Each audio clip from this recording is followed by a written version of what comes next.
Greetings, mortals! It's me, Bimler, and I'm by myself this time. You see, me and Pyrine had an idea that we would recap the first 10 episodes of the show as just a nice little way to summarize some of our thoughts, go back over albums we haven't talked about since, and just generally reassess some of our thoughts if things have changed, and arguably most fun of all, we're gonna rank them as well, from the least good to the most good.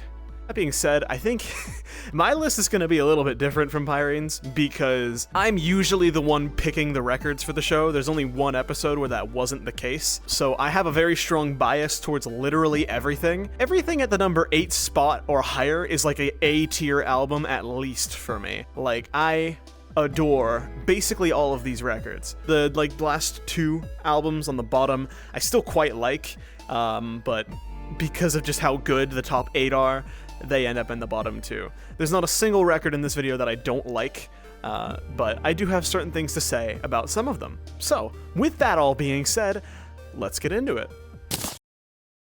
The first episode of the show that we did was Smile, but technically it's not the first album we discussed for the Music Box. When we were doing trial runs for the show, we actually went over 3 other records. Those records being Nobody's Listening by Wishlane, Twin Fantasy by Car Seat Headrest, and Marching in Time by Tremonti. I love all of these records more than I love a lot of the records on this list, and I would put them in these spots for future reference. I'll bring them back at the end. But I'm really glad we started out the show with Smile. I feel like it's an album that a lot of my friends already knew. It was one that I had recently formed a big connection with, and it was generally a fairly popular record, and also, more importantly, I felt like it was really easy to talk about. This album explores its themes very transparently and very maturely, and doesn't make it very difficult to analyze its themes. I mean, that makes it sound like I'm saying it's surface level, but this really isn't the case. I just think it's very thorough in its examination, and it's very to the point in what it's trying to say. And for that, I really like this album. It feels like it explores its own immaturity, if that makes any sense. But since we made that episode, it's still basically just as sentimental to me as when we first did. I don't listen to it too much front to back these days, but some tracks are still very much on my rotation. Easier to Love You, Is There Really No Happiness, Russian Roulette, even Perfect Pinterest Garden, which was kind of a sleeper for me at the time, and Year of the Cup. Oh, Year of the Cup. There's a lot of amazing tracks on this thing, and I love it to death. It's going at number 7, which I think should emphasize the point I made at the start of the video. I don't dislike any of the records on this list. I think Smile is a fantastic album. It's just that every album above it is just slightly fantastic-er, if that makes any sense. I really don't know. The End Will Show Us How by Tremonti, a band that holds a very special place in my heart. You see, Tremonti is a band that I've been into for a long time, and it makes sense that this video didn't do very well. I mean, they're basically a side project of a band that lives in the shadow of another band. I love Tremonti's stuff, all of it's fantastic, and The End Will Show Us How was a fantastic addition to their catalog. It really showed that the band still had it, and that it wasn't just the nostalgia of their older releases and my memories with them that kept me on the Tremonti boat, so to speak. It probably contends for second place in their discography, tied with A Dying Machine. My favorite record from them is still 2021's Marching in Time, the one before this record. And yeah, I don't really have much else to say about it. It was very experimental, and a lot of the experiments worked. Some of the experiments didn't quite pan out as well, which is why I don't think it's as good as Marching in Time, in my opinion. But it is still quite good. I'm putting it at number 8. This is like the lowest album on the list that I would consider an A tier. It's still phenomenal. Speaking of phenomenal, let's talk about the new sound, one of the biggest records to come out of last year. I already know where this is placing in Pyrine's video, which you should watch, by the way. It's going in the number 1 slot, and I didn't need to see his work in progresses to know that. He's gushed about this record time and time again, and he's very glad that I showed it to him, and I can understand why. The themes it explores are so potent and, powerful in its delivery, its analysis, and very scathing as well. The way it explores the ego and libido and other psychological terms, god complexes, or romantic desires, and how those two things intertwine on songs like Through a War, or As If Waltz, or The Magician, which is a monolithic track. Potentially the best thing Jordy Grieb has ever written, in terms of a writing standpoint. Even if you factor in Black Nitty's material, which I love, but I think this is just a cut above. For me, I think the beginning and the end of this record are basically flawless, and I would change absolutely nothing about them. But a couple of slightly weaker tracks in the middle are gonna put it at number 5 on my list. I still absolutely adore it though. It was one of my favorite albums to come out last year, and that's in competition with all of the heat that came out last year. I mean, we had no shortage of good albums, and this did rise to the top. So, yeah, we love the new sound. And there's a reason I put it on the show, so, yeah. Now, The Ascension is a record that I hold very personally close to me. I feel like it had a very similar amount of effect on me as the new sound did on Pyrine when I showed it to him. And I acknowledge that I am a freak for liking this record more than every other Sufjan Stevens album, even though he is one of the most acclaimed artists ever. This album gets kind of sidelined, and I don't agree. I think it's his best. In fact, I'd say it's probably the record I have the strongest personal connection with since In Rainbows, which is my favorite album of all time. And I can admit that does skew my bias a little bit. I know there's an issue that's going to be mentioned in Pyrine's videos. He talked a lot about it in the episode, and also I have seen work in progresses of his video. But The Ascension has a certain sound in a few of its tracks that is really grating to the ears. We called it the tinnitus sound. And I'm gonna be real, I've grown to adjust to it over time. It doesn't irk me like it irks Pyrine. When I'm in my sick bastard mode, I actually think it enhances some of the songs that it is on. In some ways, I still think it'd probably just be better off if it was removed and replaced with something else, or even just turned down. That being said, it's going in the number 4 spot. I adore this record to death. I just glazed it for 2 minutes, and it's at number 4. I mean, the top 3 hasn't even been filled in yet. Those records are like next level for me.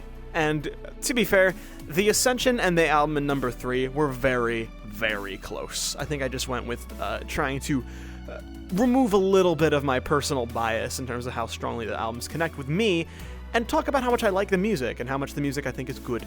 But all that being said, let's move on to the next record. Ah yes, my controversial pick, Lift Your Skinny Fists Like Antenna to Heaven.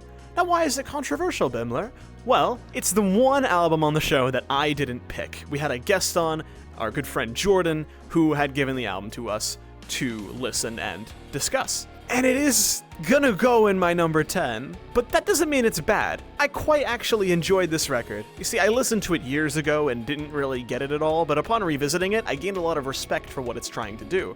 And, well, what it does. Frankly, it's just not quite my style of music, and I think that's probably the biggest criticism I can levy against it. I don't really have the patience for some of its more drawn-out segments, and I know people will say, oh, that's your attention span, or oh, you're like a TikTok kid, and I don't think so. Because I actually quite like the slower moments on the record, I just think they take too long. If you do the same thing enough times, it's going to get boring. And I think sometimes Lift Your Skinny Fists can do that. I mean, they're 20-minute long songs, it's bound to happen. And for that reason, I'd put it in number 10. But I mean, I still gave it a flat 80 in the episode. I still think it's really good. I think it's a solid B-tier record, and it deserves all the respect it gets, it's just not quite my thing. And now we're getting into the Radiohead stuff with The Bends, the first album from the band that we discussed on the show. The Bends is the album that I commonly refer to as like the best place to start with Radiohead, as I think it kind of sets the stage for everything they do, especially on their next record.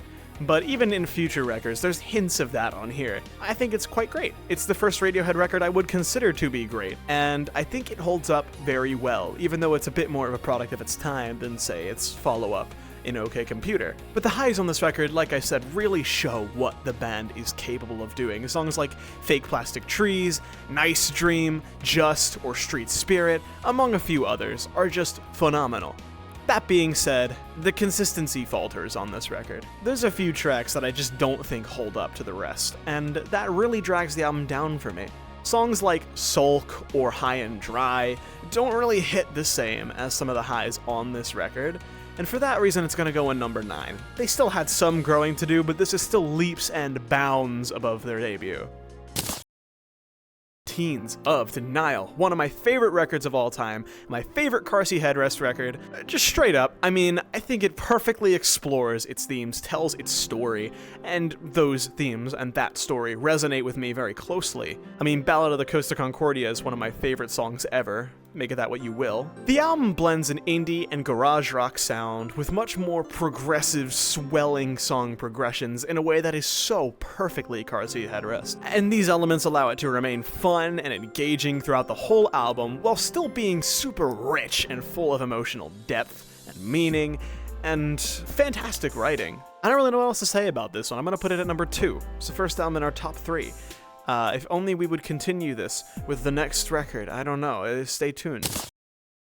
The second album from Radiohead, OK Computer. Yeah, this one has been commonly regarded as one of, if not the greatest albums of all time, and I can kind of get it. I don't think it's the best Radiohead record. I don't even think it's the second best Radiohead record. I put it at number 3. It is one of the most consistent records that I know. There's not a single bad song on this record, and everything remains pretty dang great, except for a couple of godly highs in songs like Paranoid Android, Exit Music, or Climbing Up the Walls. Plenty of memorable moments, and none that stick out as being maybe lousy. Even Lucky, which is my least favorite song on the record, has a chorus that just soars and has a really unique atmosphere that gives it a really good place on the record as one of its final tracks. In general, I think this record has gone on to age like fine wine. It has inspired a litany of alternative rock projects after its inception and release, and not to mention it's just incredibly well made. It is beautifully produced, there's so many details I still find even returning to the record to this day, and there's not a whole lot of records I can truly say that about.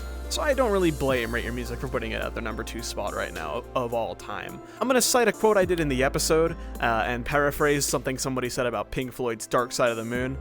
OK Computer is the greatest record of all time, and it's not even the best Radiohead album. I'm gonna put it at number 3 on my list. Fantastic, and I'd recommend it to anybody with a pulse.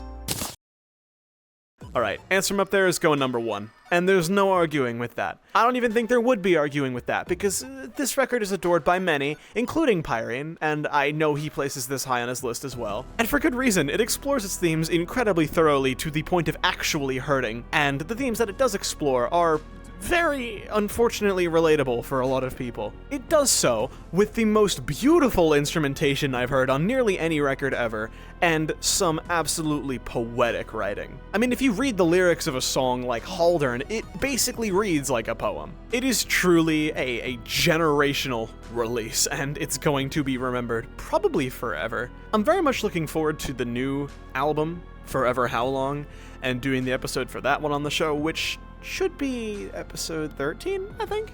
Even without Isaac Wood, the frontman and vocalist on this record, Answer 'Em Up There, the band behind him are incredibly talented and assemble some of the most beautiful instrumentations I've heard. Like I said, I cited the track Haldern earlier. If you were to ask me what the most beautiful song I ever heard was, it's probably that one. I don't even really know what else to say. Number 1, next album. Listen to Answer 'Em Up There. And that brings us to our last album, Kid A, which, process of elimination, is going to go at number 6. I don't prefer it to OK Computer, but I can totally understand why somebody would. I think its highs are actually higher. How to Disappear Completely, Idiotech, Motion Picture Soundtrack, those songs beat every single song on OK Computer for me, and that's very high praise. The sound falters for me a little bit in its consistency, though. The beginning has a couple of weaker tracks, the ending has a couple of weaker tracks. Like, I'm not the biggest fan of the National Anthem or Morning Bell. They're still good songs, but they don't hit any of the points that OK Computer does in terms of its consistency and how thorough it is with its quality. That being said, there's still not a miss on here. It's a fantastic turning point for the band and really sets the stage for where they're going to pivot to after OK Computer and with their following records. Without Kid A, we wouldn't have In Rainbows, we wouldn't have A Moon-Shaped Pool, we wouldn't have anything that Tom York or any of the other band members would go to do on their own. Kid A is truly the most important Radiohead album. It just happens to be surrounded by other amazing, important albums on this list, and for that reason it's going into number 6, but again, I'd probably recommend it to anybody with a pulse. And with that, that is my list. To remind you, the albums that we did before the show would probably go in these locations on the list. I would highly recommend listening to those as well, especially Nobody's Listening by Wishlane, which I hope we can talk about on the show at some point, and probably will, as it's an important album for the show's history and inception. But also, just my favorite album from last year. It's absolutely phenomenal. But enough about the list. With that, we're concluding the first 10 episodes. Go watch Pyrine's recap if you haven't already. Like, subscribe, tell us your thoughts on these records. That'd be really cool. And check out the, well, as of releasing this, most recent episode of the show on Low Roars Once in a Long, Long While. That is a phenomenal record, and I'm not going to be placing it on this list because we're going to be making another list in another 10 episodes for the next 10 episodes, which I cannot wait for. I've been having a lot of fun with the show. I want to give a thanks to Pyrine for coming up with the idea itself, and being down to experience all this music with me. It's just been a phenomenal time, and I can't wait to do it more. We've got a lot of plans for changing things up around here, but even without that, I really feel like we've found a zone with these episodes and what we do, and I've been having a lot of fun with it. So yeah, stay tuned. And with all that being said, we will see you in the next episode of the show. Bye! See ya! Adios! I'm gonna walk off now.